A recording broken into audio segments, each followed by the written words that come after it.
Allah begins by saying, وَجَاهِدُوا فِي اللَّهِ حَقَّ جِهَادِهِ. Struggle, jihad means struggle.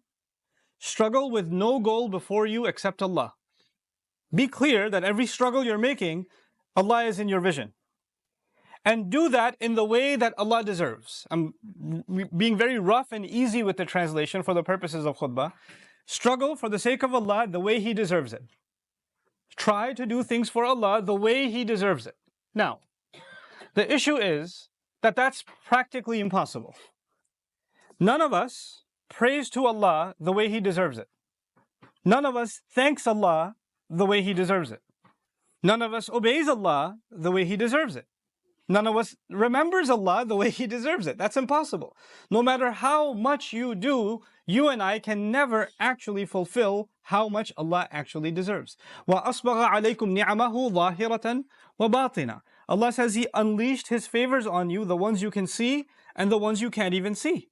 The ones that are obvious and the ones that are hidden away. How can I even thank Allah for things I can't even acknowledge? I don't even know they're hidden from me and they're being done to me. Favors that are happening inside of my body right now, that are happening from Allah, I am not even aware of them. And yet, Allah knows that He's doing them, I can't. One of the most favored slaves of Allah, one of the most grateful human beings of Allah, Allah describes Ibrahim alayhi salam saying, شَاكِرًا لِأَنْعُمِهِ.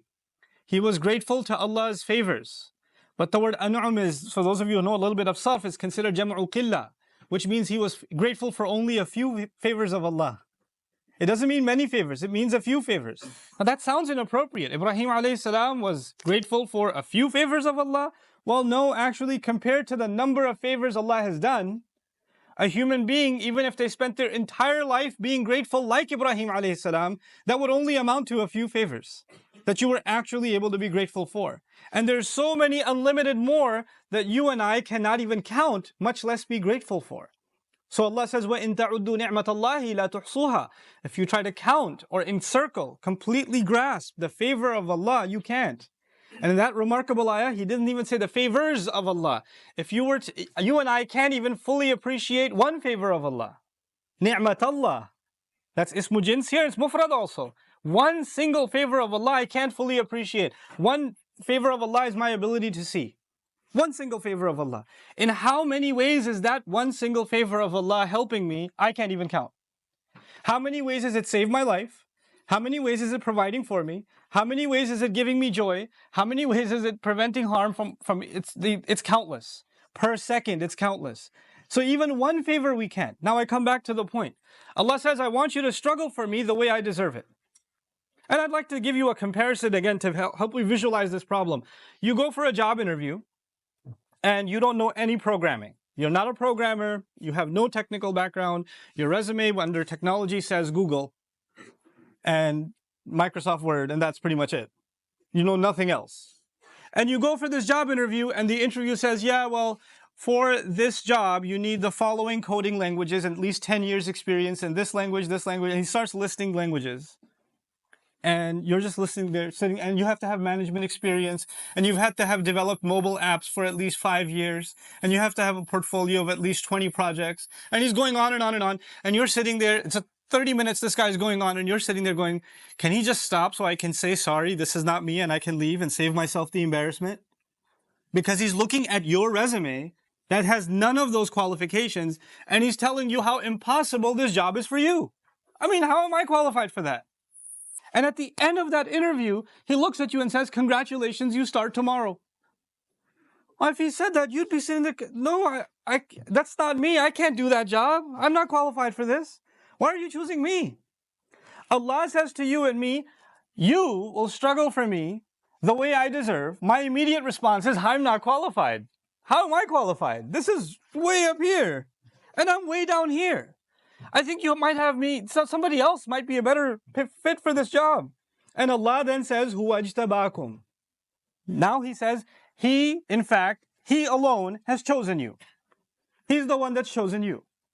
First He gives the impossible job description, then He says, you're the right fit for the job. And the word He used, ijtiba, is different from, remember for istifa I said it's a choice, Allah owes no explanation. There's no explanation. Like He chooses prophets, messengers. You don't ask Him why. But when you say ijtiba, it comes from the word jabu. And jabu actually was used when you collect taxes back in the day. And taxes were collected from those who were qualified. They made enough kind of money. If somebody's homeless, you can't collect taxes from them. They have to have a minimum kind of income, so they qualify, and then you make that choice. Now, let me put that in simple words for you. Some of you work, for example, you're fixing your car, or you're putting furniture together, and there's a screw, and you have to tighten that screw. You have to pick the right kind of tool for this kind of job. You understand? You can't pick a hammer for this. You need a screwdriver and the right kind of screwdriver. You understand? When you pick the right tool for the right job, that's called ijtiba. When something fits the job and you make that choice, that's called ijtiba. What I'm trying to get at is Allah sees in you and He sees in me something that He decided of all the other billions of people in the world, you should get to say La ilaha illallah. You should get to say Muhammadur Rasulullah sallallahu alayhi wasallam. He sees something in you that qualifies you to struggle for Him. وَجَاهِدُوا فِي اللَّهِ حَقَّ جِهَادِهِ هُوَ اجْتَبَاكُمْ. He selected you. And it's the right fit for the job. I don't even see that qualification in myself. He sees it. He sees it. And now I take you back to the example I gave you. The guy says, you start your job tomorrow. Clearly you're not qualified. Even if you bring me to the job and sit me on a desk with a keyboard in front of me and you want me to start coding, I'm just going to write my personal story. Maybe my resignation letter is what I'll be typing. I don't know what else I can do. And he knows. And he says, look, I know you're confused. I know you don't think you know what you're doing. But I know talent when I see it. I've been doing this a long time. And I know you're capable of this. And I know for a fact, when I train you, this is going to be easy for you. You're going to be surprised at yourself. In other words, your interviewer sees something in you you can't even believe about yourself. Allah Azza wa Jal in the next phrase of this ayah says, وَمَا جَعَلَ عَلَيْكُمْ فِي الدِّينِ مِنْ حَرَجٍ. He did not place any discomfort in the religion for you. Listen to these words. Haraj actually means tightness of chest, discomfort, hard to breathe. This is haraj. He didn't put any restriction, difficulty, anxiety, pressure in the religion for you. In other words, first Allah says you have an impossible job, and even though you're not qualified, you're chosen. Then He gives you comfort and says, listen, I know you think you're not qualified. I'm going to make this easy for you. وَمَا جَعَلَ عَلَيْكُمْ فِي الدِّينِ مِنْ حَرَجٍ. You know, it looks impossible, but I'm the one who makes it easy. What cannot be looked at as easy or, something you can progress in or something you can ever be able to do, Allah will remove the difficulties from your path. وَمَا جَعَلَ عَلَيْكُمْ فِي الدِّينِ مِنْ حَرَجٍ. Any difficulty whatsoever, I have not put for you in the way of your religion. So you take a sigh of relief. Okay, Allah said He's going to make it easy. I can do this. I got this. And then come the next words of this ayah. Allah says, مِلَّةَ أَبِيكُمْ Ibrahim.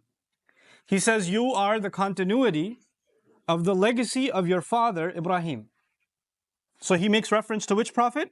Ibrahim alayhi salam. Now hold on a second. Ibrahim alayhi salam, of all the prophets, Ibrahim alayhi salam. Because when you think of Ibrahim alayhi salam and the struggles he had to do, they were pretty easy, right? I mean, he only had to leave his family in the middle of a desert and walk away. And when his son finally grew up, he only had to take a knife or he had to, even when he was younger, he had to challenge his own father, take on the entire town, get thrown into a fire. When you think of the things Ibrahim alayhi salam had to do, you don't think of easy tests. Allah Himself says, إِذِ ابْتَلَى إِبْرَاهِيمَ رَبُّهُ بِكَلِمَاتٍ فَأَتَمَّهُنَّ. When His master tested Ibrahim alayhi salam thoroughly, these weren't easy tests. This is the kind of test that no human being after him was given, the way that he was tested. And yet Allah says, this job that you have is actually a continuity of the same legacy as who? Ibrahim alayhi salam. So a moment ago He said things are going to be easy, relax. مَا جَعَلَ عَلَيْكُمْ فِي الدِّينِ مِنْ حَرَجٍ. And you feel relaxed. And He says, by the way, you're on the same train as Ibrahim alayhi salam. And you get like, what fire am I going to have to jump into? What's happening here? I thought this was easy. This is a profound lesson from Allah. Allah is telling you and me that Ibrahim alayhi salam, I asked him to jump into a fire. I asked him to leave his family in the middle of a desert. You guys, some of you are family men. Some of you have children, wife and children, and you travel with them. When you travel 2 hours in the summer in Texas, can we stop? Can we get some water? I need some Gatorade. I need soda. I need ice cream. Oh my God, there's a McDonald's. Can we pull over? What air conditioning did they have when they took the road trip to Mecca? What rest stops did they have? Can you imagine? What trees did they get shade under? And when they finally get there, when are we going to get there? When is this excruciating journey going to be over? When they get there, they're in the heat of the Meccan desert. And then the father says, I'm leaving. Allah's command, he's leaving. And he's going to leave wife and kid behind. Your wife and child, if they're at the airport and you're 1 hour late to pick them up, when you're 30 minutes late or you're texting them, they don't text you back, what happens to you? You start getting a heart attack. What happened to them? Where are they? I've been calling for 30 minutes. You haven't picked up. The phone was ringing. It wasn't going straight to voicemail. Where were you? What's wrong with you? Why did I get you a phone anyway? 30 minutes of no contact, you go insane. Can you imagine what Ibrahim alayhi salam went through? That crying baby and that his mother in the middle of the desert. That they walk away. To not know what's going on with your child. Sometimes you're late to pick up your kid from school.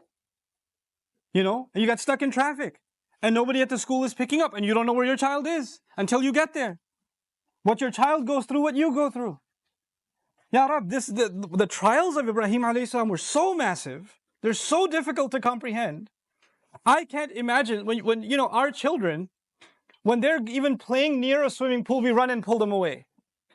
When our 2-3-year-old is going to grab a knife, hey, get away from there. Put that away. Put everything dangerous in the middle of the table so they can't reach and get it. And now you have your own son and you have to take a knife and you have to put it on his neck. This is beyond imagination. Allah says when He can make that easy, what are you going to complain about? Did he ask you to jump into a fire?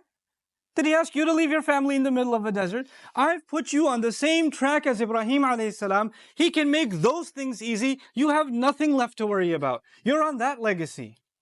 Millata abikum Ibrahim.